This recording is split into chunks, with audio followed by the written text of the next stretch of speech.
Ya, di minggu ini kita bahas tentang enterprise value network dan strategi e-commerce. Nanti minggu berikutnya kita belajar lagi terkait aliran informasi atau content creations dan bagaimana bentuknya ketika digitalisasi. Nanti kita akan mengolah baru ke website manajemen. Nanti ada SEO optimization dan sebagainya. Nah, disitulah kita akan berpraktek. Itu ya. Jadi 1 sampai 5 kita konsep, 6 mulai persiapan untuk melihat ranah prakteknya, 6, 7, 8 gitu ya. Baru 9 kita UAS, pematangan konsep. Setelah itu pure kita akan mencoba gitu di after mid semester. Nah, kita mulai saja untuk enterprise value network. Sebenarnya apa sih ini gitu. Nah, di manajemen sistem informasi kita biasanya mengenal 3 istilah teknologi informasi itu hanya Maha Kuasa. Yang pertama intranet, kedua internet, ketiga extranet. Yang kita sering dengar internet. Tapi ada jaringan lagi disebut dengan intranet dan ekstra. Bedanya apa? Untuk intranet, dia itu hanya satu perusahaan, teman-teman. Jadi jaringan yang menghubungkan antar karyawan di satu perusahaan tanpa batas geografi. Saya bisa akses YSU yang ada di Gunung Kidul maupun di Wates. Yang penting dia ada di jaringannya UNY. Nah, ini intranet. Sama dengan UGM misalnya. Dia punya SSO single. Untuk login itu, baik dia diakses di Jakarta, masih kita bisa gunakan walaupun itu masih terafiliasi satu perusahaan. Tanpa mengenal batas geografi. Biasanya kantor yang punya pusat, kayak di Jakarta gitu, pasti dia punya cabang lain ya. Asalkan tergabung di satu jaringan komputer besar, di bawah sebuah aplikasi intranet, masih bisa kita akses website tersebut. Intinya, dia hanya bisa diakses di bawah satu perusahaan. Itu. Nah, prinsipnya ada 3 objektif yang dipakai dari intranet ini. Biasanya yang pertama, tujuannya itu untuk efisiensi dan efektivitas sebuah proses bisnis. Jadi yang bisa akses hanya karyawan yang di satu perusahaan, baik dia nanti keluar kota maupun ada di kantor pusat. Juga untuk efektivitas dan efisiensi berkomunikasi, berkolaborasi atau kerjasama. Nah, di dalam perusahaan itu biasanya ada grup-grup ya, kelompok-kelompok untuk keperluan tertentu. Misalnya ada yang bagian kependidikan atau bagian dari HRD, kepegawaian, bagian keuangan. Nah, di dalam sebuah departemen itu akan ada teknologi. Misalnya kalau di bagian kependidikan kita punya si akad. Ada juga pengajarannya presensi kuliah. Untuk naik pangkat ada PAK-nya, ada siap. Lalu nanti ada juga untuk remunerasi, punya aplikasi sendiri. Lalu nanti digabung jadi satu gitu ya, jadi SSO misalnya. Nah, ketika dia digabung di dalam teknologi groupware atau work group computing itu disebut dengan intranet. Nanti kalian kira-kira ketika punya bisnis online dan ingin buka cabang atau minimal ingin bisa diakses keluar dari batas geografis, misal kita buka bisnis online di Jogja, lalu kalian bepergian keluar kota, misal ke Bali atau ke Surabaya, kalian pasti butuh orang IT untuk ngoprek jaringan. Ini hanya bisa diakses di kantor pusat Jogja atau saya bisa akses di luar Jogja, tetapi menggunakan intranet gitu dengan akses login internal saja. Nah, nanti disettingkan gitu ya dengan pakar IT yang akan create jaringan Anda. Itu nanti biaya lagi gitu, biaya untuk bikin jaringan ya. Nah, itu yang intranet. Lalu yang internet yang kita semua sudah tahu, kalau ini bedanya dia bisa diakses oleh pihak-pihak di luar kantor, boleh di luar karyawan ya. Tetapi nanti ada batasannya gitu. Nah, sifatnya karena dia bisa diakses oleh siapa saja, di mana saja, kapan saja, ini jadi milik publik atau istilahnya jadi public domain facility.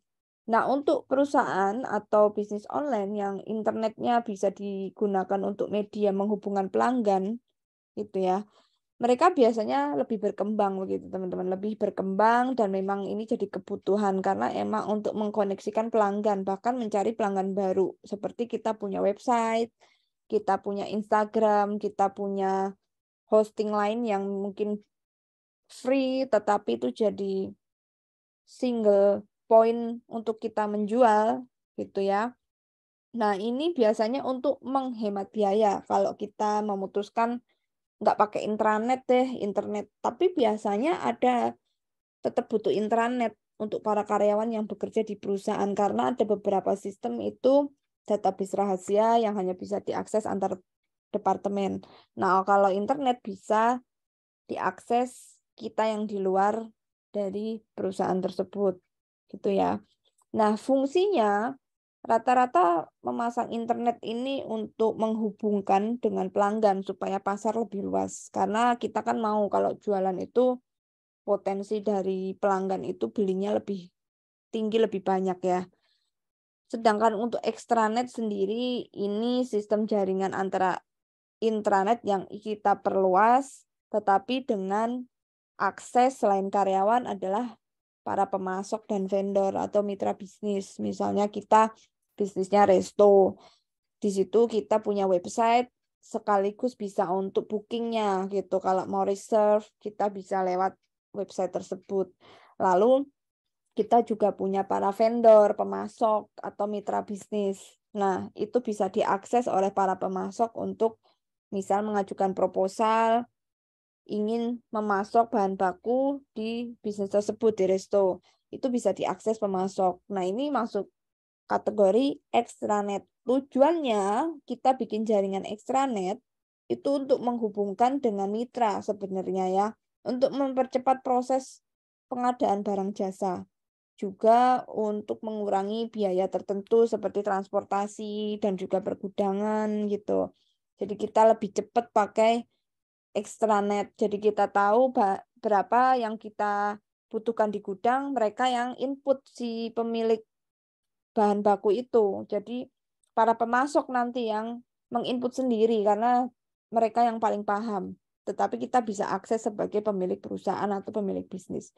Oke, kurang lebih seperti itu gambaran dari extra price atau jaringan dalam bisnis online, yaitu ada intranet, internet, dan juga extranet. Nah, dari 3 jenis ini, biasanya perusahaan akan mudah menciptakan informasi, menyebarkan kemana saja. Intinya punya jalinan yang infrastruktur ini bisa sampai ke para stakeholder ya. Intinya ke para stakeholder. Stakeholder ini adalah pemakai, bisa ke konsumen, bisa ke bisnis yang lain yang nanti dia jual lagi atau reseller. Nah, dengan berkembangnya teknologi informasi ini, biasanya karena ini adalah ekonomi digital ya, kita sudah era 4.0, sebentar lagi 5.0, sehingga potensi di area dunia maya itu semakin besar. Dan konsep manajemen baru di dunia ini dikenal dengan bisnis online. Jadi jaringan intranet, internet, dan extranet inilah yang membentuk bisnis online. Sehingga memberikan banyak peluang nanti teman-teman ya yang belum kita pikirkan sebelumnya. Seperti selain transaksi jual beli menggunakan jaringan gitu, akhirnya muncullah e-commerce. Itu ya. Jadi awal muncul e-commerce itu karena bisnis online punya 3 teknologi jaringan ini. Intranet, internet, dan extranet. Dan akhirnya memunculkan peluang proses-proses bisnis yang baru seperti e-commerce, e-procurement, atau biasanya kita bilangnya adalah untuk jual beli tapi yang versi ekspor impor ya, dan juga rekrutmen, ada e-customer juga, konsumen dengan berada di dunia maya atau di jaringan, lalu e-market. Nah, ini merupakan manifestasi atau bentuk baru dari sebuah ide-ide akibat adanya jaringan internet. Nah, makanya nanti kita akan mengenal lebih dalam lagi, karena sudah ada jaringan internet dan extranet di perusahaan sehingga jadi bisnis online, maka akan tumbuh berbagai bentuk kegiatan proses bisnis gitu ya. Yang nanti kalau kita urutkan alurnya akan ke e-commerce, yaitu ESCM dan ICRM.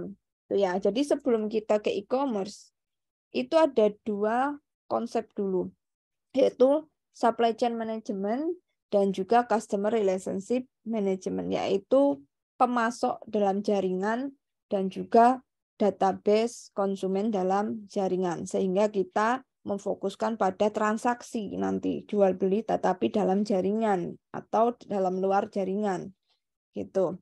Nah, aplikasi yang biasanya digunakan ya untuk ESCM itu mungkin teman-teman pernah dengar namanya EVN. EVN ini Extra Place Value Network atau yang lainnya ya, bisa selain itu.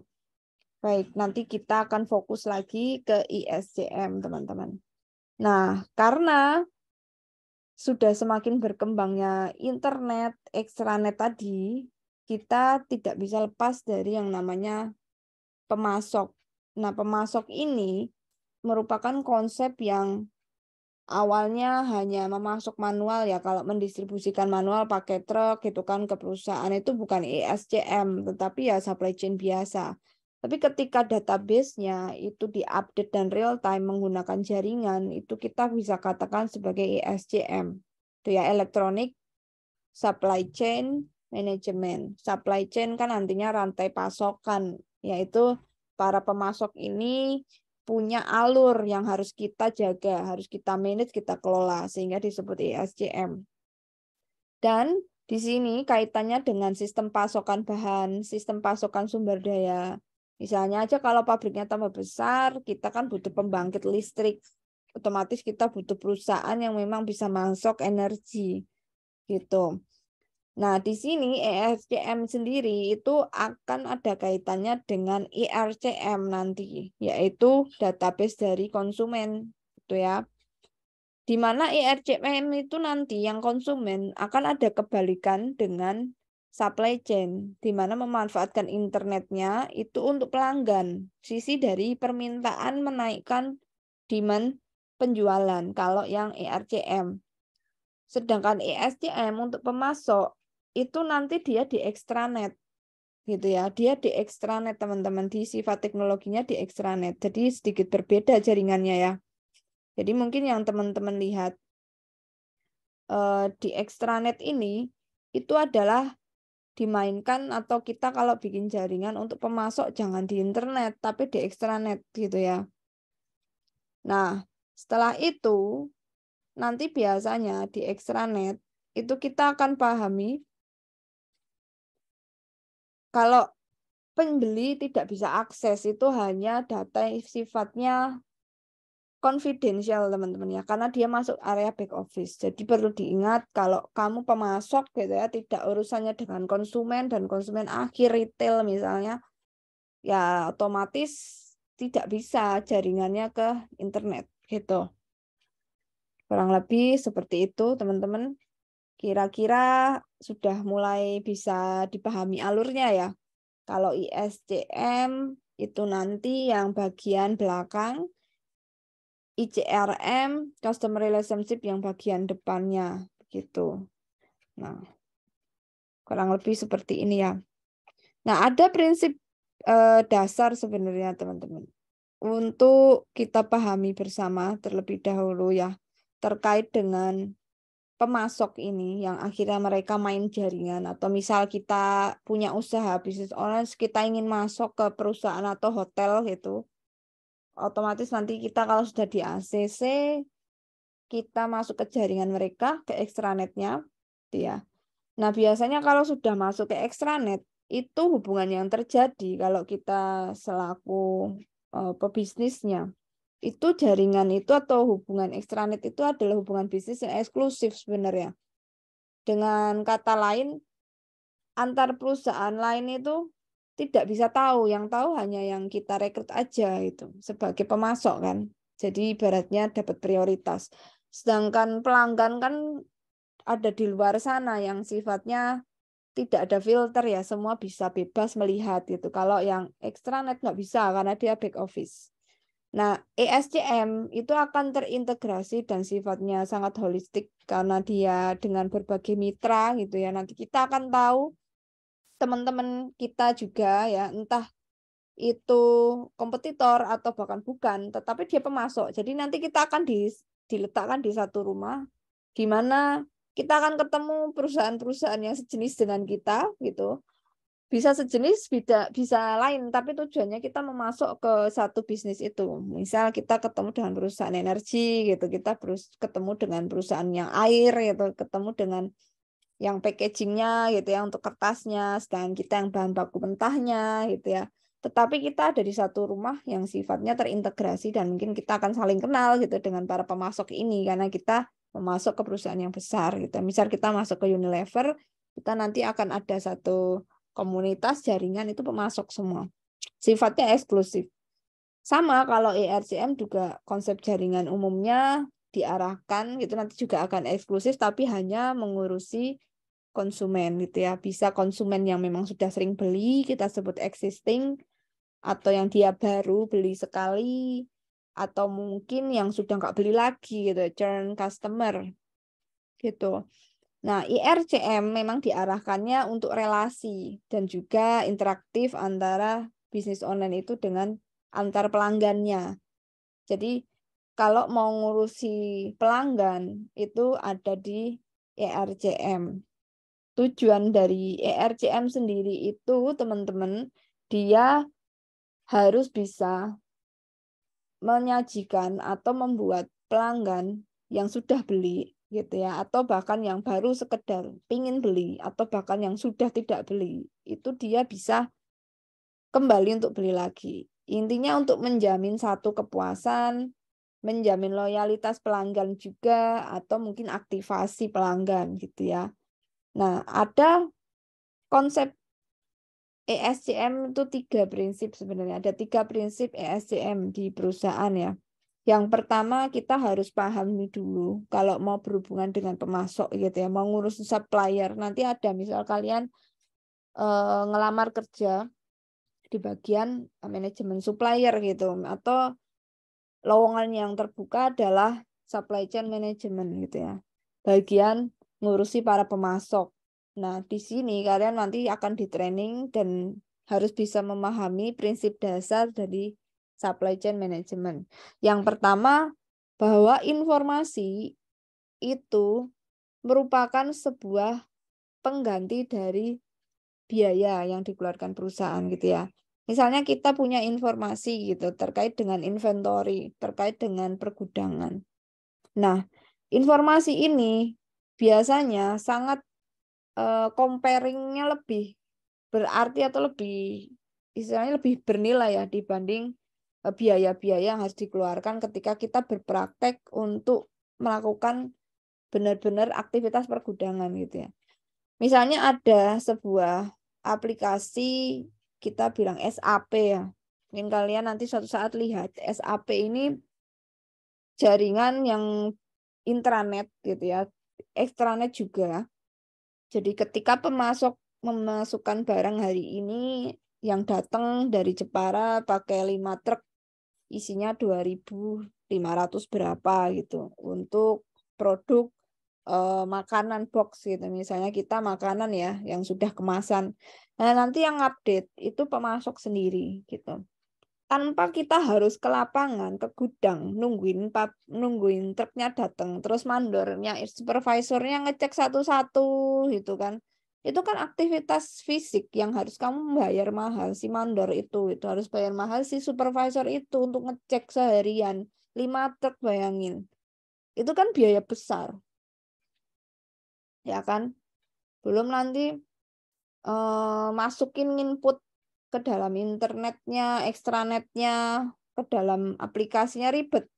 Mendingan langsung si pemasoknya kamu guide gitu kan, masukkan ke dalam jaringan, dia nanti update sendiri gitu. Supervisor dari pihak pemasok lah, bukan kita misalnya. Nah, ini informasi ini yang sudah diinputkan itu nilainya lebih tinggi teman-teman daripada biaya kita, daripada bayar mandor kita sendiri tadi, supervisor yang ngitungin ulang gitu kan. Lah kan sama nilainya, dihitungin sama mandor kita sama pemasok, sama. Mau dia bohong apa enggak, sistem itu enggak bisa bohong gitu kan, karena sudah ada hitungan di CRM, butuh sekian loh. Karena pelanggannya mintanya sekian, itu udah ada hitungan gitu ya. Dan dia kalau bohong ya konsekuensinya besar. Bisa aja nanti diputus untuk relasi jangka panjang, nama dia jadi buruk antar pemasok, mati udah dia punya bisnis nanti. Ya, reputasi itu nomor 1 kalau bisnis gitu kira-kira. So, di situ ada permasalahan yang biasanya sering terjadi di pergudangan atau di supply chain di prinsip pertama gitu ya. Biasanya kapan pemesan harus dilakukan, kapan nih kita harus order bahan baku.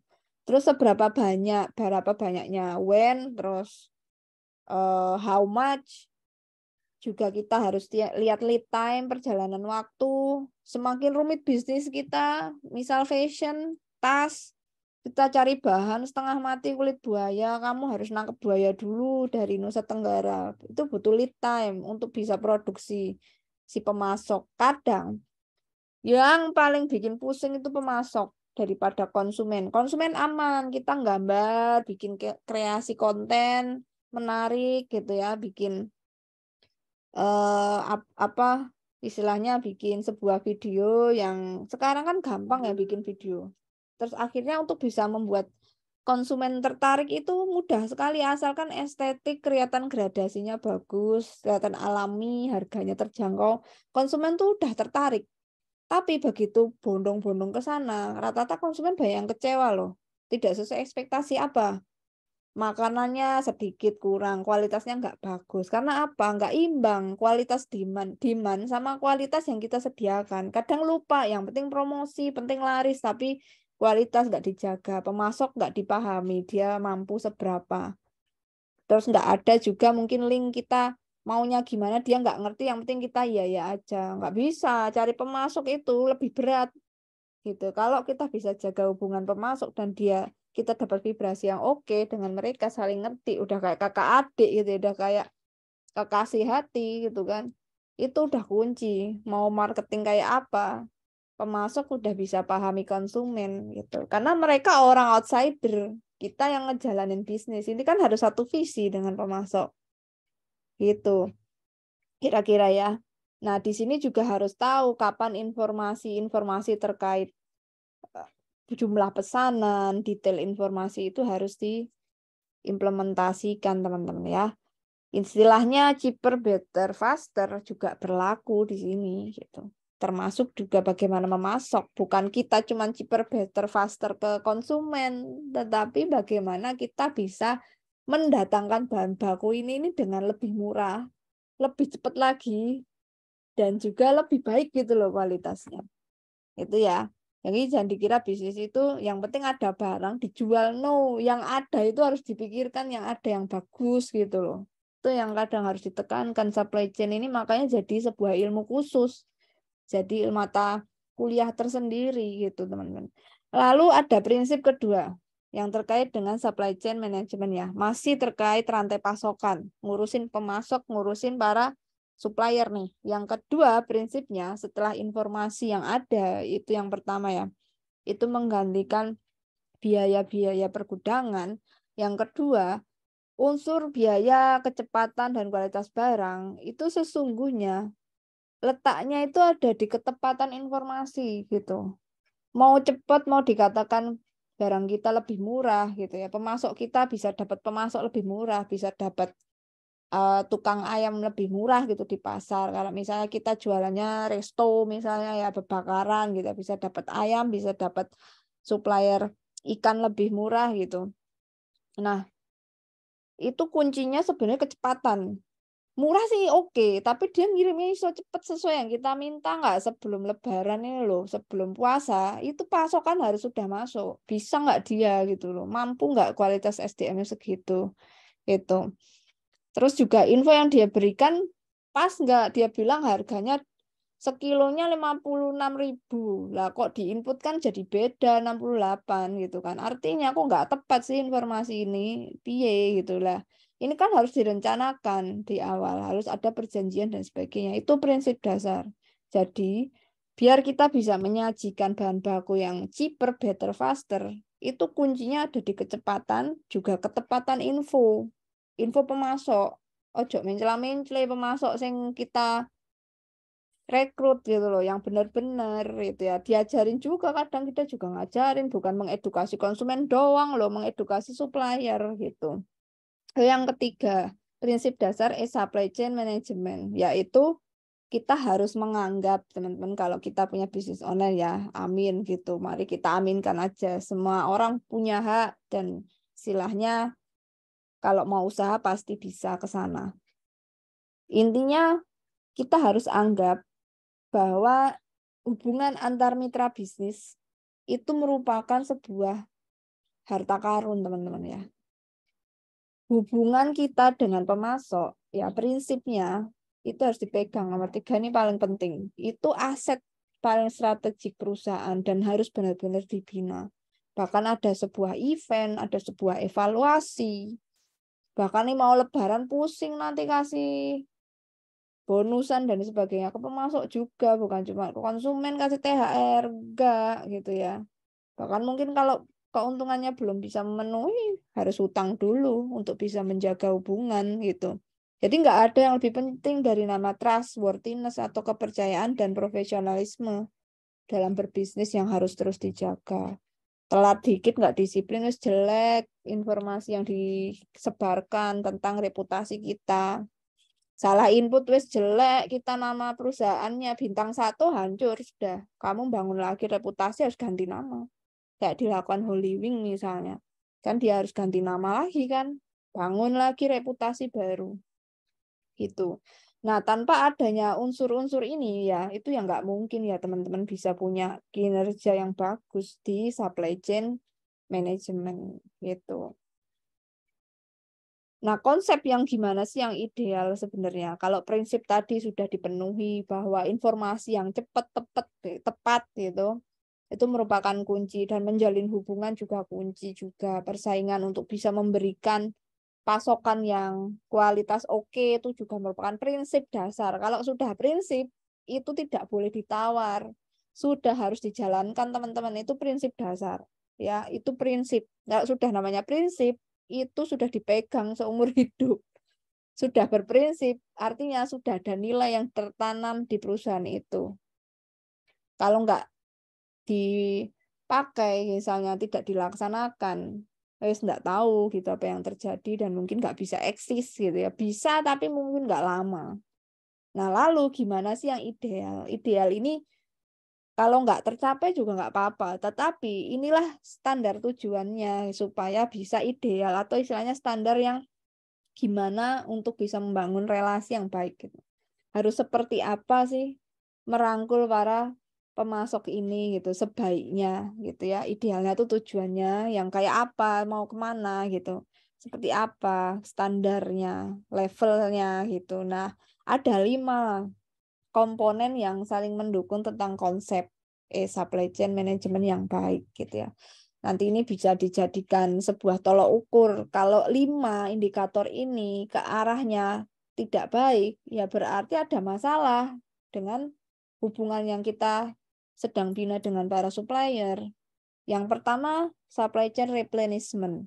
Ini kaitannya dengan pemasok itu harus kerjasama menyediakan produk ya, bahan-bahan yang dibutuhkan dari bisnis kita. Intinya dia harus bisa bekerja sama dengan baik. Dan caranya adalah ciri kerjasama dengan baik itu nggak tahu gimana caranya, nanti ada aturan atau ada perjanjian gitu ya. Ada target permintaan gitu. Target permintaan sampai ke level pelayanan. Misalnya untuk bulan ini aku 1.500 telur, karena ini kan mungkin bakery ya, ke peternak gitu. Nah ini istilahnya target permintaan ini sebagai kunci gitu. 1.500 dia bisa nggak gitu. Nah di sini kalau misalnya tidak bisa, artinya supply chain replenishment-nya ada masalah gitu teman-teman. Itu ya. Tapi intinya gimana kerjasama bisa 1.500. Ketika menetapkan 1.500 itu juga harus tahu si pemilik ayam ini, peternak ini mampu nggak sampai 1.500. Kadang ada yang nggak mampu gitu. Ada loh peternak di sini yang istilahnya dia sudah bagus, ya pasti ada lah. Dia kan pasti masuk KFC loh, KFC, Olive, Bu kira Olive yang kita makan harga segitu nggak pusing, biasanya pusing cari tepung sama ayamnya itu. Pasti mereka pemasoknya nggak main-main ya itu. Pasti bagus supply chain replenishment-nya. Wong dari harga 6.000 sayap ayam aja sekarang bisa melonjak seperti itu kan permintaan tinggi artinya. Dan kualitas tetap nggak berubah. Selain Olive apa? Maskobis misalnya, walaupun cuma kayak gitu. Tapi ada beberapa cabang yang ratingnya masih tinggi dan katanya nggak pernah berubah dari tahun ke tahun, dari era Jogja dulu sampai sekarang. Kan ngeri banget berarti supply chain-nya ya, replenishment-nya. Dia bisa tahu target permintaan yang harus dipenuhi, standarnya seperti apa. Lalu konsep kedua, yang setidaknya yang ingin dituju gitu ya, collaborative planning. Nah, di sini fokusnya adalah aktivitas, operasinya harus gimana, produksinya. Jadi kita harus punya pemahaman yang sama dengan supplier. Supplier ini harus dikasih tahu, aku caranya jam sekian ini harus masak gitu. Misal sayur gitu ya, restonya resto vegan. Terus gudangku harus di freezer gitu. Sehingga kamu kalau distribusi, jangan kemalaman. Jadi itu ketika dia paham alur-alur ini, collaborative planning-nya jalan dengan oke. Karena apa? Tahu tujuan masing-masing gitu. Oh ya memang, saya kalau metik sayur dan sebagainya memang sore gitu. Cocok, saya punya visi perusahaan saya yang sayuran seperti itu. Ya sama, saya si perusahaan resto ini seperti itu juga. Akhirnya masuk deh collaborative planning-nya. Gitu ya. Intinya bermuara pada ketercapaian kebutuhan pelanggan. Jadi dia mengkolaborasikan bagaimana manajemen proses di masing-masing pihak, si pebisnis dan pemasok. Lalu yang ketiga, konsep ide lain tentang bagaimana membangun hubungan yang baik dengan pemasok itu kolaborasi produk gitu ya, pengembangan produk, kolaboratif product development. Ini kaitannya penciptaan produk, kualitas penciptaan produk dengan mitra. Nah, ini yang penting. Setelah kita kasih tahu di collaborative planning, bahanku harus masuk freezer, bahanku harus didinginkan gitu ya, bahanku harus dijemur besok gitu. Dia harus paham dan dia nggak boleh meleset dari jam itu. Dan yang ketiga, prosesku kenapa harus dijemur gitu ya. Soalnya besok tuh udah dimasak, koki itu udah siap jam 7, udah bikin somai misalnya perusahaan bisnisnya bisnis somai gitu ya tuh atau tradisional yang mungkin selalu ada permintaan terkait dengan oleh-oleh gitu ya dipasarkan besar atau bikin gudeg misalnya gudegnya sudah ditaruh ke dalam can itu ya kaleng misalnya. Nah, ketika saling memahami proses di sini disebut collaborative product development. Lalu ada e-procurement, ini konsep berikutnya yaitu manifestasi dari proses pengadaan atau proses memasok yang konvensional ya. Di mana aktivitas ini gitu, dia pakai teknologi internet. Prinsipnya benar-benar digunakan sungguh-sungguh ke internet. Jadi e-procurement ini pergudangan, lebih tepatnya ke pergudangan gitu. Dari pergudangan yang biasa, terus dia sifatnya menggunakan data informasi gitu, mau masuk bahan kain gitu karena kita fashion ya mau dijual lagi besok gitu di Shopee atau di marketplace website atau mungkin sudah ada punya pesanan dengan bisnis yang lain di sistem e-procurement si pemasok ini sudah kita informasikan nanti login kakek ke sini kalau udah ngirim. Setelah itu nanti invoice-nya silakan dikirim menggunakan login ke sini pakai websitenya ini gitu. Nah, nanti invoice ini diisi berapa yang berapa kode yang Anda sudah kirim gitu. Nah, itu procurement. Jadi pengadaan yang sifatnya sudah mulai menggunakan data-data informasi. Lalu yang terakhir, konsep supply chain yang baik itu adalah logistik atau elektronik logistik. Sama setelah pengadaan gitu, proses berikutnya adalah gudang dan transportasi. Nanti di info bosnya yang pemasok tuh bilang sudah 2 kontainer jalan, masukkan di situ di website gitu ya, atau di invoice-nya dikirim. Terus ini sedang proses. Jadi mungkin kelihatan timelinenya, mungkin 3 hari perjalanan karena kita masuknya dari jauh, dari luar pulau gitu ya. Nah di sini kelihatan teman-teman gitu ya. Mungkin dari luar negeri juga bisa bahan-bahannya. Nah kurang lebih seperti itu ya.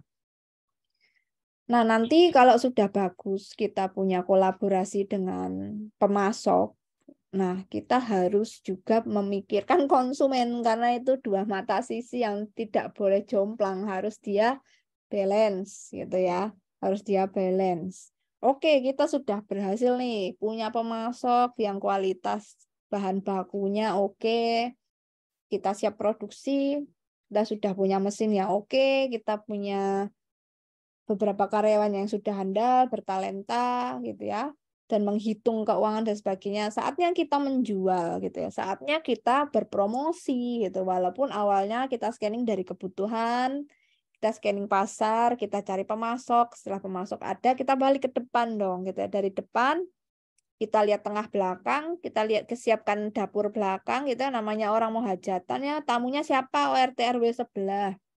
Siapkan berapa orang, mau dijamu pakai apa, soto, bakso, gitu kan. Mie ayam, mampu nggak yang belakang ibu-ibu masak mie ayam gitu ya. Misalnya mau kawinan gitu, bisa nggak masak nasi banyak kan, ke belakang dulu. Terus nanti mereka mau duduk di mana, taruh kemana, dapur di mana, ya otomatis ke depan lagi gitu ya. Setelah jadi siap kita kan pasti ke depan. Lihat nih tamu udah pada mau datang undangan udah disebar. Nah, itu seperti itu prinsipnya orang bisnis ya. Ya depan belakang, jangan dilihat jualannya tok gitu. Jangan dilihat konsumennya tok sebagai uang, nggak bisa. Tetap kita harus berpikir secara integrasi dan holistik, secara luas global. Banyak orang yang terlibat. Nah, kita lihat ke depan, customer relationship management. Nah, ada prinsip dasar juga nih, gimana cara akhirnya kita bisa mengimplementasikan dengan baik database dari konsumen gitu. Kita kan nggak mau punya jualan habis dijual kok yang beli pas promo tok gitu kan sedih ya. Itu artinya ada sesuatu yang mungkin kita tidak bisa planning kan lebih jauh. Makanya dalam bisnis plan selalu ada apa nih strategi marketingmu. Itu yang penting juga selain menetapkan harga dan BEP. Mau dipromosikan dengan apa? Karena biaya untuk kos promosi, biaya marketing itu lebih besar loh rata-rata teman-teman. Bahkan untuk akhir-akhir ini banyak yang bakar uang kan untuk promo, untuk bisa menarik pelanggan baru atau bahkan mengakuisisi konsumen yang dia sudah loyal di merek lain. Nah, kalau dia sudah datang, sudah mencoba, ya jangan cuma seneng, itu sudah mulai serius digarap gitu ya. Nah, di sini prinsip dasarnya harus main. Ketika ada konsumen mulai beli walaupun cuma satu, makanya kalau orang pebisnis yang sungguh-sungguh tahu proses, ketika ada cuman calon pembeli yang tanya, itu dia happy banget. Karena apa? Itu organik gitu loh. Organik misal nggak bakar uang ya, nggak ada promo, tiba-tiba cuma tanya dia tertarik, itu dia udah happy, udah seneng, udah bersyukur, wah ada yang tertarik nih gitu. Apa karena roti, mungkin karena aromanya atau mungkin interiornya oke gitu, ada pengunjung datang kan kita harus happy loh walaupun dia cuma tanya, artinya ada sesuatu yang menarik gitu. Nah, ini harus diklasifikasi, dikategorikan pelanggan-pelanggan ini gitu. Gimana caranya untuk implementasi electronic customer relationship management yang efektif? Yang pertama itu adalah kita harus melihat ya teman-teman, kalau penciptaan produk ya, kita memproduksi sebuah jualan tadi atau yang ingin kita jual tadi ataupun jasa itu butuh waktu, gitu ya. Ingat, ketika kita memproduksi barang itu butuh waktu. Bahkan ada yang sampai PO loh. bikin. Misalnya terkait dengan fashion ya, atau berkaitan dengan manufaktur itu PO dulu gitu. Nah, kalau sudah PO seperti ini, baiknya perusahaan itu tahu kebutuhan pelanggan di masa mendatang ya. Karena sebenarnya kebutuhan awal itu kadang ada jeda waktu yang setidaknya tidak perlu lama gitu untuk produk berikutnya. Paham nggak? Jadi karena kita udah pernah melayani pelanggan gitu, beberapa pelanggan, harusnya kita tahu pelanggan itu maunya apa. Kalau kita gagal punya sense memahami mereka, kita mau merencanakan produksi berikutnya butuh waktu yang lama. Jadi sense untuk ngertiin psikologi mereka itu harus main. Artinya ini jadi bekal informasi buat kita produksi barang berikutnya. Kan misal jualannya banyak, warnanya banyak, bentuknya banyak, variannya banyak. Mana yang paling laris? Mana yang nggak laku? Mana yang biasa aja? Kalau yang paling laris misalnya produk A gitu, karena dia murah, bagus, desainnya. Nah, dari situ kita sudah tahu bahwa sebulan yang diminta itu mungkin lakunya bisa 100-250 potong. Artinya bulan depan harus siap sekitar itu. Jangan sampai yang diisi malah yang nggak laku atau yang biasa aja. Dengan kita paham, kita sudah bisa mengantisipasi nanti pas produksi gitu ya. Itu bisa lebih cepat. Karena kita sudah punya database dari keinginan pelanggan. Itu prinsip bahwa bikin produk itu butuh waktu. Jadi harus pahami kemauannya sehingga kita bisa pangkas waktu kita untuk memahami apa yang harus kita produksi berikutnya gitu, karena kita udah tahu mana yang paling laku ya. Lalu yang kedua, prinsip dasar supaya kita bisa membangun hubungan yang baik dengan pelanggan secara online, kita harus paham bahwa informasi itu adalah sebuah aset bernilai ya, sama seperti tadi yang ESCM, informasi bernilai, tapi titiknya di kecepatan kalau di pemasok, kecepatan dan juga ketepatan dia nginput. Nah, bagaimana dengan CRM? Informasi yang strategik ini yang nilainya bagus dari pelanggan, itu yang kayak apa? Biasanya yang terkait dengan berapa dia beli transaksinya dan juga apa karakter pelanggan, ya.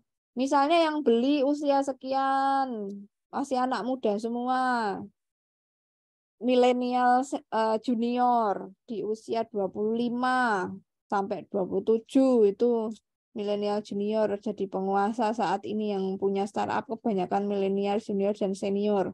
Senior di atas itu ya 27 ke atas sampai 34. Kalau saya termasuk yang senior milenial. Itu ya di atas saya boomer, ayah ibu. Ya kalian di bawah milenial gitu. Harus mulai belajar dengan milenial gitu ya. Nah, dari sini informasi itu harus kaitannya dengan berapa jumlah pelanggan dan berapa apa karakternya gitu. Ini yang sangat penting.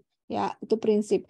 Lalu yang ketiga, sebenarnya nanti kalau sudah laris banget ya bisnis online gitu, kita harus punya prinsip bahwa konsumen ini kita harus perhatikan satu-satu, teman-teman. Kita harus segmentasikan gitu. Kalau ibaratnya tadi pemasok itu kita treat layaknya kekasih hati, konsumen juga sama. Gitu, sama. Kalian tuh punya orang-orang terdekat yang harus diopenin gitu loh, harus diprioritasin. Ya gimana membangun hubungan yang baik gitu. Nanti ini ada ilmunya ya. Misalnya menggunakan pengingat, push email dan sebagainya, ada campaign inbound, outbound dan sebagainya, itu ECRM. Tapi kita tidak di mata kuliah ECRM ya, kita lebih ke jaringan. Nah, kurang lebih seperti itu. Jadi harus diperlakukan sesuai dengan kondisinya gitu loh. Mana yang spesial, mana yang spesialnya pakai telur, mana yang spesialnya cuman pakai telur satu gitu kan. Jadi intinya supaya dia atau pelanggan ini bisa balik lagi dan kita punya value atau nilai pelanggan ini terus naik gitu ya. Bukan hanya sekedar mampir hilang selamanya. Lalu yang keempat, prinsip berikutnya memang banyak sih usaha bisnis online gini nih yang jualannya lebih dari satu produk ya. Rata-rata kayak gitu. Banyak yang greedy orang pebisnis tuh. Banyak banget bikin bisnis online aja, bisnis plan kemarin banyak yang udah kejebak dengan greedy. Greedy itu ketamakan gitu loh. Jualannya udah ada 4 konsep, 5 konsep yang dia jual, padahal jalan satu aja belum, gitu istilahnya. Jadi sebaiknya memang fokus dulu. Tetapi nanti pada akhirnya kalian kan walaupun satu konsep jualannya, misalnya kalian ingin jualan jasa tour travel gitu. Tour travelnya ingin jualannya untuk ke arah event tradisional, tetapi kalian juga ingin ke event yang non tradisional gitu misalnya. Yang penting event gitu. Atau endingnya ingin ada konsep kuliner gitu, jalan-jalan makan di Jogja, mencari tempat wisata yang makan dan oleh-oleh gitu. Jadi ada 2 konsep kan. Nah, walaupun konsepnya banyak gitu, tetap nanti jualan kamu gitu ya, gimana cara pelanggan order itu di satu tempat. Walaupun banyak, tapi setidaknya ada fokus satu tempat. Harus ada manajemen satu pintu, single point kontak di mata pelanggan. Makanya kemarin di bisnis plan, ketika saya bimbing Likmi, jualan kamu harus ada yang satu pintu. Wajib punya website, itu di kebutuhan modal. Harus punya hosting, harus beli domain gitu. Karena sebagai single point kontak, terus bisa nggak Bu cuma IG? Ya monggo boleh, tapi single point kontaknya IG artinya. Tetapi nggak wajar kalau bisnis mau besar, itu wajahnya memang sekarang IG itu sebagai strikernya, tetapi untuk gawang dan sebagainya itu di website gitu ya. Untuk sebuah ganti dari toko offline adalah websitenya gitu, toko online-nya.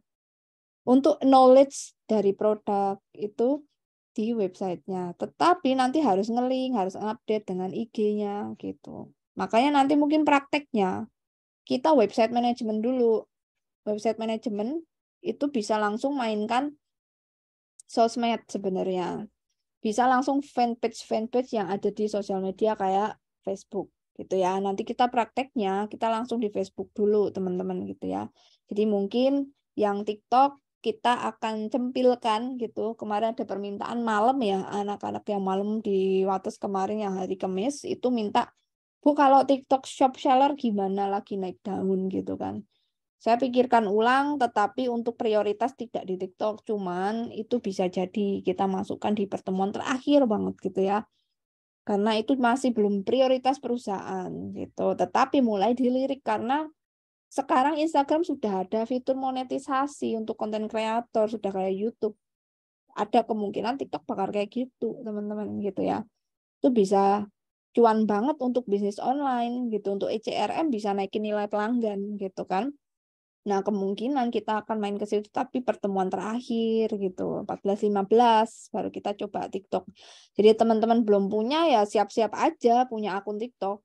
Dan mungkin nanti di pertemuan ke 78678 tak minta apa aja harus disiapin nih. Gitu ya, harus dibuat untuk spesial kalian create akun baru, latihan berjualan dan mulai memikirkan apa yang mau dijual. Walaupun itu hanya sekedar konsep, draft, tetapi bisa jadi ketika serius itu uang buat kalian. Untuk keluarga juga buat nasib teman-teman ke depan gitu ya. Oke, itu iseng-iseng berhadiah gitu. Atau siapa tahu memang ingin melanjutkan di bisnis. Kalau yang memang bukan di pendidikan ya. Tuh, karena udah eranya sekarang seperti itu. Siapa yang dia bisa menguasai entertainment, internet, dan juga edukasi atau jaringan, ya insya Allah deh gitu ya. Karena eranya uncertainty. So, lalu yang kelima, customer relationship punya prinsip bahwa pelanggan itu memang ada dan volume pembeliannya gitu ya diperoleh dari bagaimana mereka tertarik, sehingga kita harus tingkatkan lagi gitu ya, kita harus tingkatkan lagi nilai mereka. Kalau kemarin belinya cuma 200, kalau bisa ditingkatkan gitu ya, misalnya dia existing konsumen. Nanti ada jenis konsumen banyak teman-teman, ada 3 jenis konsumen. Nanti saya beri dulu karena ada beberapa materi ECRM yang harus masuk supaya nanti kalian tahu bikin konten ini untuk siapa gitu loh, untuk konsumen baru, konsumen lawas, atau power konsumen ya emang dia rutin nih gitu loh. atau konsumen yang hilang.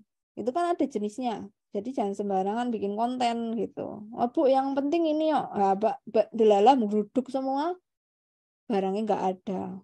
Hancur kita reputasi. Bahaya kan? Gitu. Nanti dikasih bintang 1. Banyak loh. Kayak Traffic Bun misalnya. Menanti ini punya Jerome juga masih kayak gitu ya kan. Traffic Bun juga langsung dikasih bintang 1. Silakan yang mau tanya, boleh ya. Silakan yang mau langsung tanya di kolom komentar, Bu, kalau ini gimana bisnis ini? Boleh. Siapa nama teman-teman di sini, terus NIM-nya, silakan tanya, boleh terkait dengan kasus apapun bisnis yang terkaitannya mungkin online atau berkaitan dengan postingan-postingan, jualan online gitu ya. Lalu yang keenam, prinsip yang tidak bisa mungkin ditawar karena ini dasar dari customer relationship management. Kita sebagai pebisnis atau perusahaan kita tuh harus bisa menjangkau pelanggan dimanapun, kapanpun mereka berada tanpa batas ruang waktu. Mereka mau jalan-jalan ke Italia, Cina, Bali, Thailand, mereka harus bisa akses jualan Anda. Jadi nggak pakai intranet tapi internet. Kalau extranet untuk pemasok gitu ya. Dengan kata lain harus punya kanal distribusi akses channel yang beragam. Bahkan untuk yang offline sebenarnya ya itu namanya omni channel nanti teman-teman. Bu, boleh nggak punya bisnis online tok, nggak ada toko nih kayak gitu. Kalau untuk PT misalnya nanti akan jadi PT atau CV, itu kebanyakan untuk reputasi, kredibilitas mereka tetap harus punya offline. Walaupun dia di coworking space atau sifatnya itu kantornya kantor elektronik atau maya. Ngumpulnya cuma kalau ada tender atau ketemu pemasok. Jadi kadang ada kan gedungnya dia pinjem gitu loh, pinjem di co-working space di sini gitu.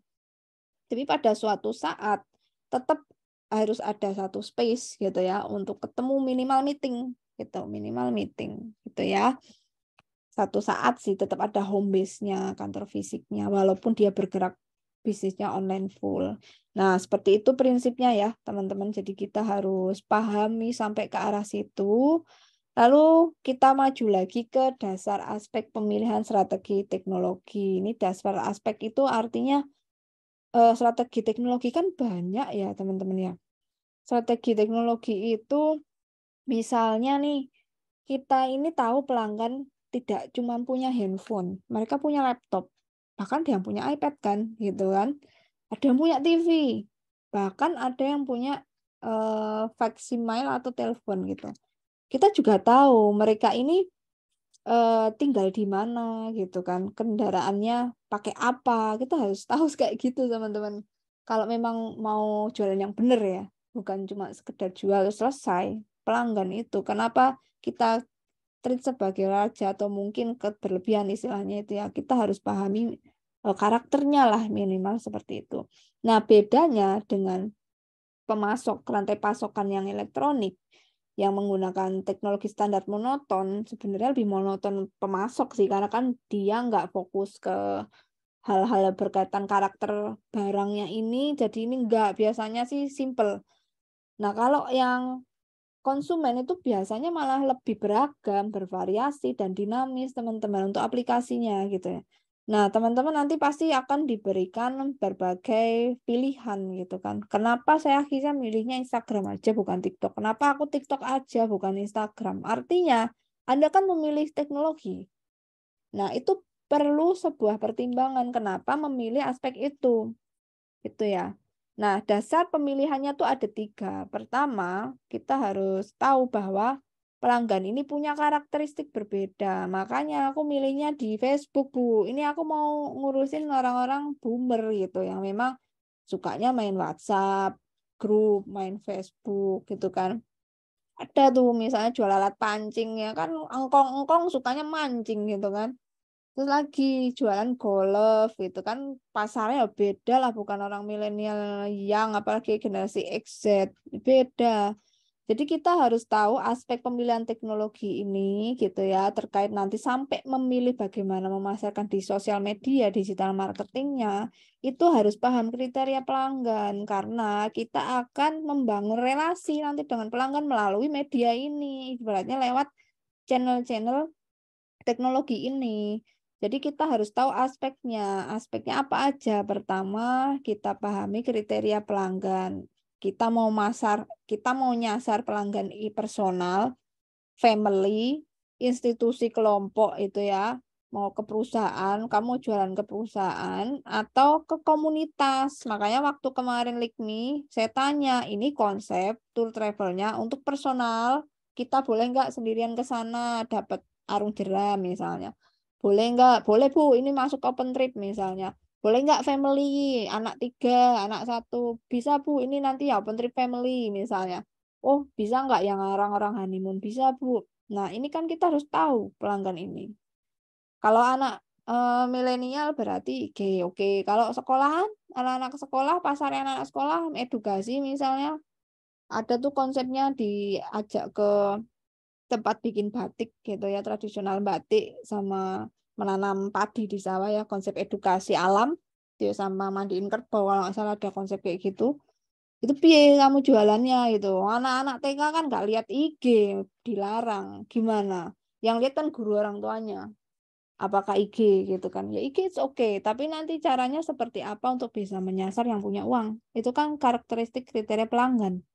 Lalu yang kedua, untuk memilih teknologi kita juga harus tahu hubungan dengan pelanggan itu berbagai tempat mereka ini biasanya diinginkan gitu ya. Apakah mereka mau ini disajikan di rumah, tempat kerja gitu ya, tempat publik gitu ya, dapat hubungannya mau di mana gitu loh. Mau dapat informasi ini di mana? Di TV atau seperti apa? Dia seringnya nonton TV atau bagaimana? Ya kita harus tahu kalau acara-acara lawak malam hari itu siapa yang nonton. Makanya iklan yang masuk apa. Kadang kan iklan-iklan terkait dengan vitamin yang nggak imbus, terus kopi, mie malam hari. Makanya iklan-iklan yang di Vincent Desta Talk Show kan malam. BTS juga malam tuh bercanda tapi santai. Iya, pegawai-pegawai semua yang nonton malam di Jakarta pulang jam 10 malam baru masuk rumah. Masa iya iklannya yang harus pagi-pagi gitu ya enggak lah, pasti iklannya yang terkait dengan mereka yang punya kebiasaan itu suka ngemil lah malam-malam gitu ya kalau pegawai udah pulang atau mungkin capek cuaca seperti ini panas dingin makanya iklannya imbus ya seperti itulah. Lalu yang ketiga aspek yang harus dipikirkan waktu kita milih teknologi itu kita pahami untuk karakteristik individu usia sekian gitu ya, milenial, senior atau junior atau X atau Z itu paling seringnya pegang gadget apa, itu harus tahu ada surveinya. Kalau pelanggan itu based on survei rata-rata nggak bisa ngarang. Based on surveinya boleh kalian ngambil di DN Times, kalian boleh ngambil di BPS, LC Nielsen atau bahkan ada riset sendiri punya riset development sendiri perusahaannya biasanya gitu.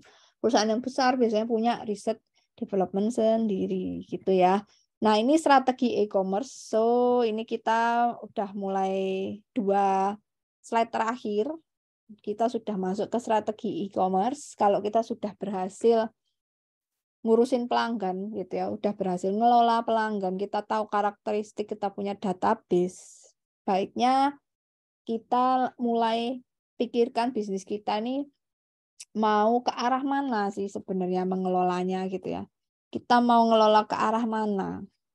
Nanti pas kalian memilih berstrategi menggunakan Instagram, Facebook, TikTok, dan juga website misalnya, kalian harus usahakan punya nama perusahaan gitu ya. Bayangan atau draft saja. Tapi itu bisa jadi harapan atau doa, kita nggak pernah tahu.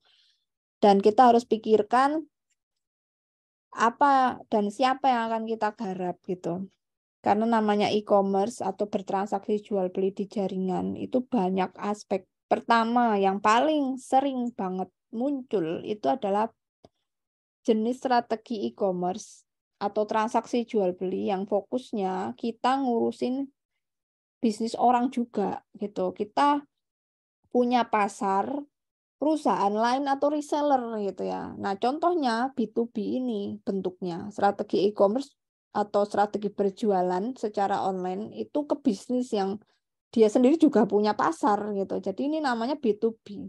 Nah, B2B yang sering atau yang sudah ada di Indonesia, contohnya Ralali, Indo Trading, Biziko ID gitu ya, ada kawan lama Indo Network, Mbis.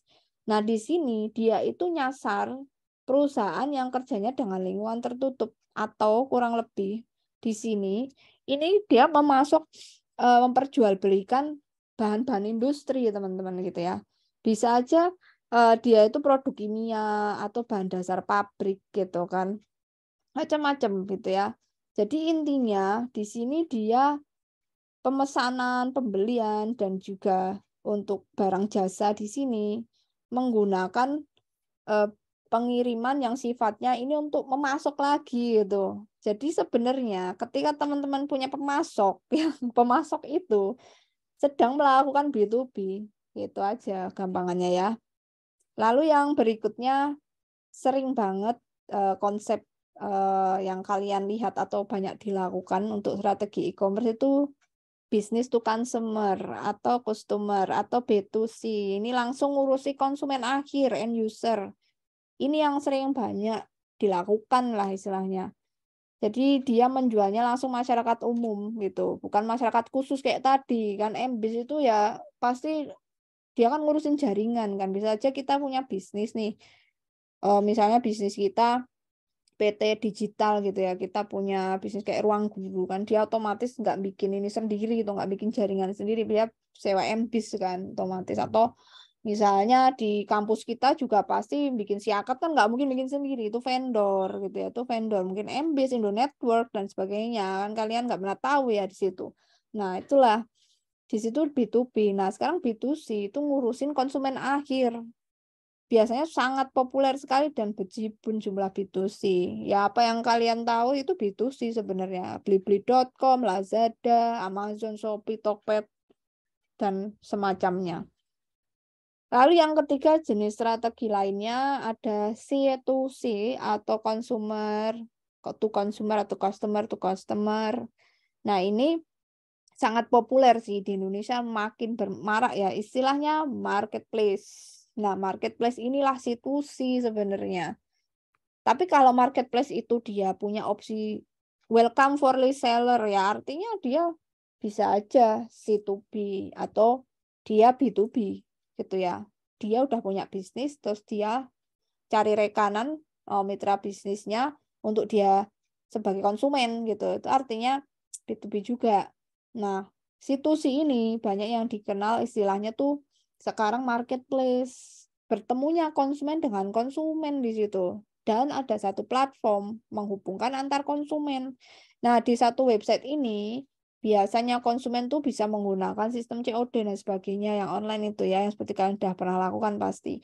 Nah, contohnya macam-macam saat ini. Jadi Shopee itu sebenarnya bisa C2C, dia juga bisa B2C juga, macam-macam ya. Ada Bukalapak, tapi ada kok marketplace yang nggak bisa reseller. Nah, wis jelas itu marketplace murni, teman-teman ya. Oke, lalu yang keempat, itu ada istilah customer, boleh keempat kelima tuh ini. Oh, customer to business gitu ya. Ada juga sih. Kita perorangan gitu kan, ngurusin bisnis yang lain gitu ya, mengurusi konsumen bisnis. Ada freelancer, iStock foto, free pick dan sebagainya. Oke, ini ada yang B2G juga, teman-teman. Business to government. Jadi ini ngurusin punyanya perusahaan ya. Perusahaan lebih ke publik sih, bukan perusahaan, lebih ke public sektor. Sama konsepnya, sama business to konsumen. Tapi konsep business to government, perusahaan ini biasanya atau bisnis online ini menawarkan kebutuhan pemerintah untuk lembaga pemerintah ya. Kegiatan administrasi publik kayak MBIS tadi.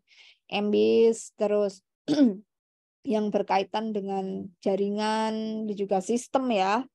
Platformnya menghubungkan buyer dan sebagainya. Atau bahkan mungkin dengan perbankan dan BUMN, tendernya perbankan dan BUMN. Banyak sih pebisnis kontraktor juga ya, yang mereka mainnya juga sudah online gitu kan, mereka mau kerjasama dengan pemerintah seperti bangun infrastruktur dan sebagainya.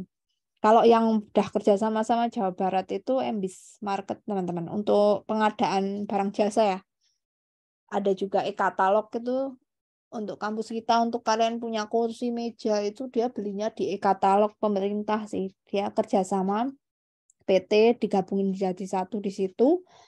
Terus nanti pengadaan barangnya itu ya sudah harus belinya di marketplace itu. Itu namanya business to government. Biasanya untuk bisa B2G itu sudah ada platform khusus yang disepakati oleh lembaga pemerintah gitu. Yang terakhir O2O atau online to offline. Ini sebenarnya juga makin marak ya karena konsepnya juga sama. Semuanya ingin berjualan yang tadinya online jadi offline, offline jadi online. Tapi ini e-commerce yang awalnya dia sendiri offline jadi online gitu ya. Atau bahkan sebaliknya, ada Matahari Mall, Avacart, Klik Indomaret, Fastpay, ada yang pernah coba gitu kan. Coba aja sesekali beli apa gitu ya di Alfamart pakai Alfacart atau Matahari Mall. Matahari Mall juga udah masuk marketplace ya. Ini sebenarnya O2O sih dia. Dia sebenarnya jaringannya online ke offline gitu ya. Nah, kurang lebih seperti itu teman-teman. Strategi berjualan. Lalu gimana landscape-nya untuk B2B, business to business, ini untuk yang benar-benar ingin berjualan ke arah pebisnis atau reseller kita. Misal, Bu, aku nggak mau ngurusi end user, pusing. Satu-satu ribet. Aku maunya yang masuk. Aku mau jadi pemasok kok, Bu. Kan enak gitu. Kayak Pak D saya kan pemasok toh. Garam ke PT Popkan yang bikin Whiskas itu. Jadi dia mainnya B2B. Nah, sebenarnya konsep terpadu B2B ini ngelihatnya ada supply and demand. Kalau sudah sangat kita bisa melihat itu permintaannya tinggi di perusahaan itu sering laris gitu ya. Mungkin kita bisa dekati gitu. Nanti kita bisa pasok, bisa supply. Nah, kurang lebih gitu ya. Nah, di sini biasanya kita harus mengenal 5 tipe. Ada 5 tipe, teman-teman. B2B-nya mau yang gimana gitu ya. Berdasarkan dari hubungan antara kita sebagai pemasok ke pebisnis. Jadi otomatis kita jadi pemasok loh kalau kita ngurusin B2B ya. Kita ngurusin B2B itu kita jadi pemasok, teman-teman ya. Mereka itu reseller gitu kan. Mereka jual lagi kan artinya. Nah, yang pertama ada tipe B2B itu sell side sites gitu ya. Di sini artinya ini sebagai pemasok yang hubungannya ke banyak pembeli. Nah, jenis perusahaan ini produknya biasanya terbatas sih. Harganya juga cenderungnya tetap ya nggak berubah. Sifatnya juga mulai ini banyak pembeli. Untuk berapa model gitu ya. Modelnya banyak banget. Itu biasanya ke fashion teman-teman gitu ya. Itu sell side sites. Nah, di sini contoh perusahaannya itu Dell atau Kisco. Ini biasanya perusahaan yang teknologi ya. Yang terkait dengan gadget gitu kan. Itu biasanya sell side. Lalu yang berikutnya jenis B2B yaitu distribution portal gitu ya. Ya saat ini ya memang perusahaan distribution portal sedikit sih. Tujuannya di sini pemasok tuh melengkapi permasalahan stok aja. Misalnya dia hanya butuh chipnya saja gitu kan. Atau dia hanya butuh apa yang bagian tertentu yang itu jarang gitu. Perusahaan bisa pasok. Jadi mungkin custom. Jadi dia bisa memenuhi itu jadi distribution portal. Sedangkan vertical exchange bentuk ketiga ini di mana kita atau banyak penjualnya itu secara langsung berhubungan dengan banyak pembeli. Ini area bebas sih sebenarnya teman-teman. Seperti free market ya. Ini yang paling istilahnya banyak persaingan gitu. Jadi kita akan dipertemukan di link pemasok-pemasok juga. Lalu ada procurement portal, ini jenis B2B, kebalikan nama distribution portal gitu. Di mana jumlah pembelinya itu lebih sedikit ya teman-teman dibanding pemasoknya. Jadi kita akan banyak saingan juga. Seperti itu. Lalu yang terakhir ada jenis B2B-nya buy side seats gitu. Misalnya kita SAP tadi. Kalau SAP itu aplikasi untuk pemasok ya. Untuk pemasok. Jadi ini kita bisa real time lihat berapa pasokan yang kita punya, berapa yang udah dikirim gitu ya. Ini biasanya bentuk ekstrim terjadi di mana satu orang pembeli gitu ya. Ada di sejumlah penjual nawarin produknya. Jadi pembelinya sih jarang. Yang nawarin produk banyak banget gitu. Itu yang buy side sites. Ini jarang sekali biasanya perusahaan manufaktur dan juga ekspor impor terkait dengan furniture kalau nggak salah. Itu ya. Saya pernah yang di terakhir ini teman-teman di perusahaan sebelumnya B2B-nya yang itu. Jadi dia ngejual ke hotel, restoran, kafe, tapi dia sedikit ya pasarnya.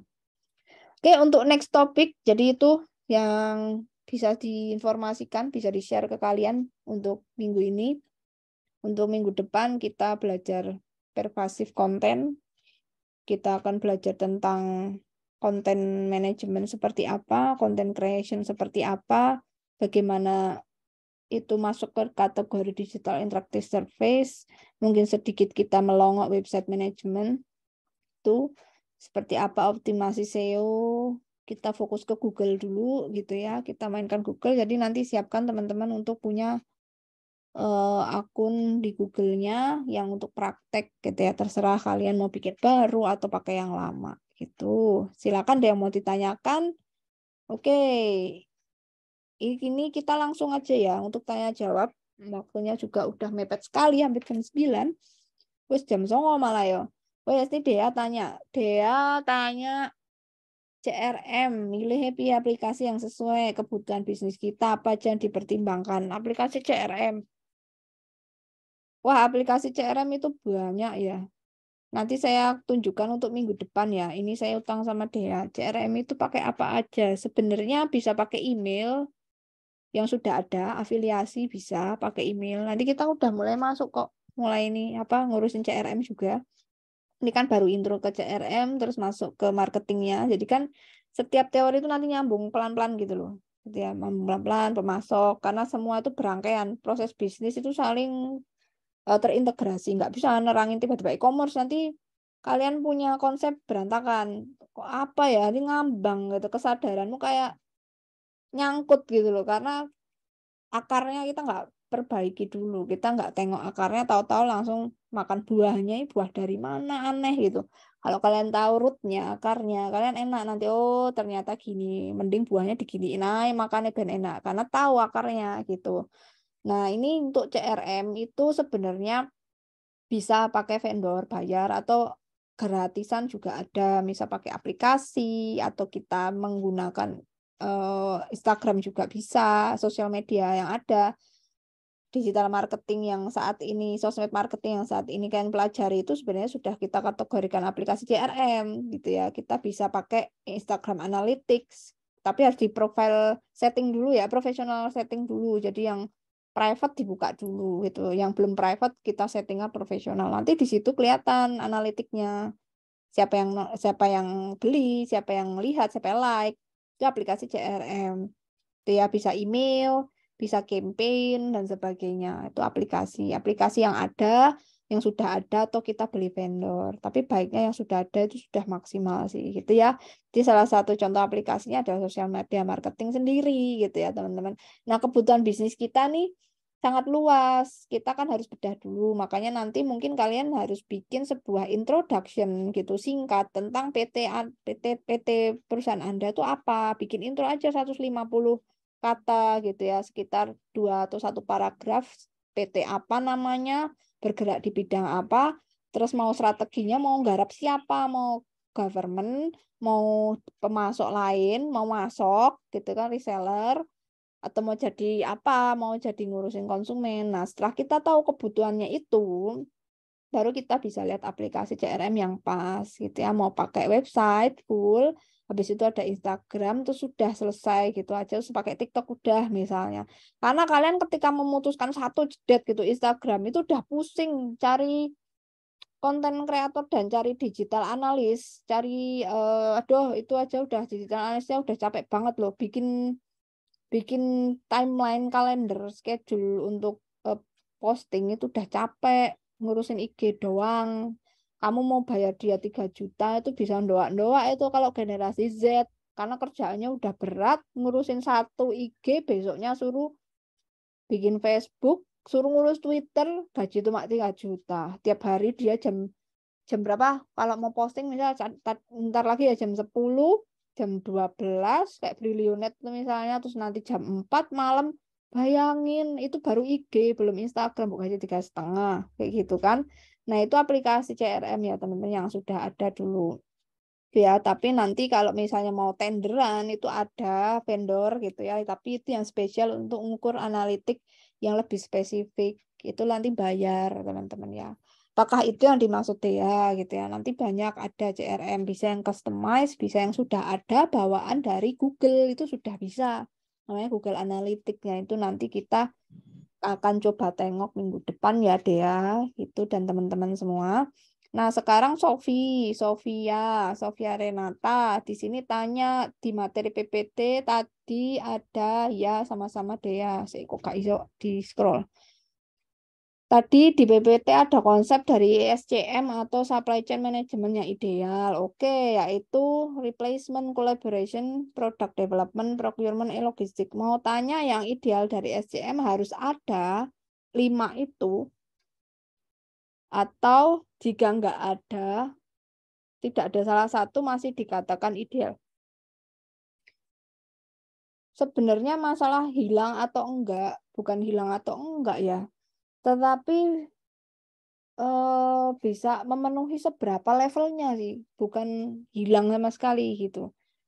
Sebenarnya ideal nggak ideal itu tergantung teori. Tapi kalau teori tadi mau dipenuhi semua ya bisa dikatakan ya udah mendekati ideal gitu ya. Tapi namanya ideal, kalau teorinya bilang gitu, rata-rata sih ya, yang umumnya ya, kalau nggak ada salah satu ya jadi nggak ideal gitu. Rata-rata yang berkembang logika umumnya, ketika ada sebuah prinsip 3, ketika ada sebuah konsep ideal 5, tetapi hanya 4 atau hanya 2, ya otomatis ibarat idealnya kita punya tangan itu 2, tiba-tiba bisa 1, tapi bisa ginjal juga bisa, cuman 1, tapi kadang kan nggak ideal. Tapi bisa kan jalan. Tapi yang ideal kan 2, biar nggak kerja tubuh berat. Paham ya? Jadi sebenarnya secara logika umum ya nggak ideal sih gitu. Tetapi untuk bisa berproses tetap bisa gitu, tetap bisa jalan gitu ya. Sekarang setiap bisnis itu namanya pingin berkembang lebih besar, lebih eksis, lebih profit, otomatis mengejar idealisme. Mengejar yang namanya level standar yang seharusnya yang ketika semua perusahaan bisa capai itu, bisa melihat market leader ternyata bisa ke sana dan pasti idealnya dipenuhi, kita pasti ke sana gitu. Kalau sumber daya belum mampu, ya otomatis dicoba salah satu aja gitu ya. Untuk dipenuhi seberapa mampu dari 5 poin itu. Misalnya untuk logistik belum bisa terlalu terintegrasi, mungkin baru procurement-nya aja yang maksimalnya 10%, tetapi yang ini biasanya hanya 10%, belum bisa dimaksimal 50-50. Tetapi ketika konsep itu udah dipenuhin semua dan levelnya mulai naik persenannya, itu baru nanti mencapai idealisme yang diharapkan. Jadi gitu ya, Sofia. Kalau menurut secara universal teori, ketika sebuah konsepnya mengatakan ada berapa jumlah ideal tetapi itu tidak dipenuhi, ya bisa jadi tidak ideal karena itu sebuah rangkaian proses, pasti buntung gitu ya. Tetapi ketika dia berproses pun bisa gitu ya. Buktinya ada kok perusahaan yang mungkin baru berjalannya sedikit-sedikit tapi dia juga ada pembelinya, tapi kan nggak tahu eksistensinya mau sampai kapan gitu loh. Kasihan udah rekrut karyawan, tapi tiba-tiba ada yang bolong di tengah atau yang penting jalan dulu, kan ngeri ya ibaratnya gitu kan. Kalau bisa diperbaiki kayak untuk keberlanjutan gitu. Itu ya Sofia. Thank you teman-teman. Ya, terima kasih penjelasannya Bu. Sama-sama. Oke, mungkin itu saja yang bisa saya info. Kita ketemu lagi minggu depan ya. Ada lagi yang mau ditanyakan nggak? Nggak ada? Oke, kalau nggak ada, saya tutup materi hari ini. Terima kasih semangatnya. Sampai ketemu lagi minggu depan. Jaga kesehatan selalu. Assalamualaikum warahmatullahi wabarakatuh. Waalaikumsalam warahmatullahi wabarakatuh. Terima kasih, Bu. Ya, Terima kasih. sama-sama.